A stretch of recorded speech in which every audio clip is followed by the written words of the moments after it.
Hello everyone, কথা ধারাবাহিকের আজকের পর্বে দেখতে পারবেন এভি পূর্বাকে জিজ্ঞাসা করে, বলবে তো কি হয়েছে।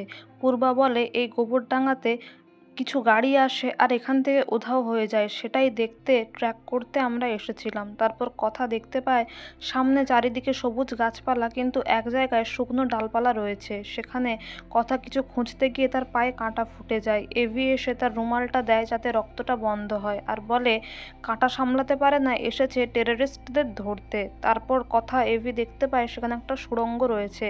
তারপর পূর্বা অফিসারদেরকে ফোন করে আসতে বলে, কিন্তু লোকেশনটা বাংলায় কত কিলোমিটার দক্ষিণে জঙ্গলের মধ্যে সেটা বলতে পারে না, কথা বলে দেয়। তখন পূর্বা বলে বিনায়ক স্যার ভালো মানুষকেই খুঁজেছে।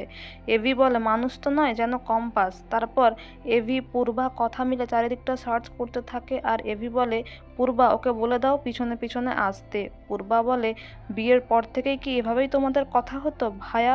তখন কথা বলে যে উনি এখনো আমার উপর রাগ করে আছেন। পূর্বা বলে ভাগ্যিস আমার বিয়ে হয়নি, একে কাজের এত চাপ, তারপর বরের চিন্তা।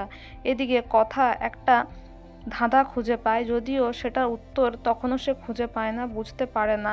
তবে সেখানে যে বিষের পরীক্ষা নিরীক্ষা হয় বুঝতে পারে। আর কিছু লোক এসে কথাকে পূর্বাকে অ্যাটাক করতে চাইলে এভি এসে তাদেরকে প্রোটেক্ট করে, তাদেরকে পুলিশের হাতে ধরে দেয়, মানে ওই গুন্ডা লোকগুলোকে।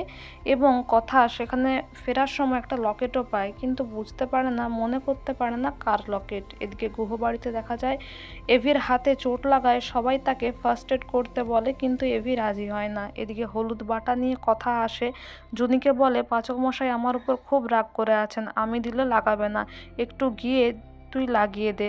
এদিকে জুনি সেটা নিয়ে এসে এভিকে দেয়, কিন্তু এভি বুঝতে পারে যে এটা কথাই পাঠিয়েছে, তাই সে রেগে ওটা ছুঁড়ে ফেলে দেয়। আর সবাইকে বলে যে ওকে এক্ষুনি এখান থেকে চলে যেতে বল, আমার এসব কিচ্ছু লাগবে না। কথা এগুলো শুনে মনে মনে কষ্ট পায় আর বলে যে এখনও আপনার রাগ কমেনি, তাছাড়া আপনি সবটা জেনেও এখনও আমায় কষ্ট দিচ্ছেন। জানি আমি আপনাকে কষ্ট দিয়েছি, কিন্তু তাও আপনি এভাবে কষ্ট দেবেন। এদিকে সবাই কথাকে বোঝায় যে এখন এভি রাগ করছে, একটু সময় দাও, সব ঠিক হয়ে যাবে। কথা বলে আমি সবাইকে দেখছি, কিন্তু রিচাকে দেখতে পাচ্ছি না কেন, একটু খোঁজ না হতো। প্রত্যয় বলে আমি খোঁজ নিচ্ছি। এদিকে রিচা প্রান্তিক বাসু গুরুজি, মানে কথা এবং রিচার বাবার সঙ্গে দেখা করতে আসে। বাসু গুরুজি কলকাতায় আসে। রিচা বলে মনে হচ্ছে কথা বোম ব্লাস্টে মরেনি, ওই অ্যান্টিডোট বানিয়ে এভিকে বাঁচিয়েছে। বাসু গুরুজি বলে এই জন্যই তো প্রান্তিককে দিয়ে আমি কথাকে আগে মারতে চেয়েছিলাম, কিন্তু এবারে কথা আর এভিকে একসঙ্গে মারতে হবে। আর সামনে রথযাত্রা আসছে, তখনই ওদেরকে বিষ দেওয়া হবে জগৎ ব্রহ্মপুরে, যেন কেউ প্ল্যানটা জানতে না পারে।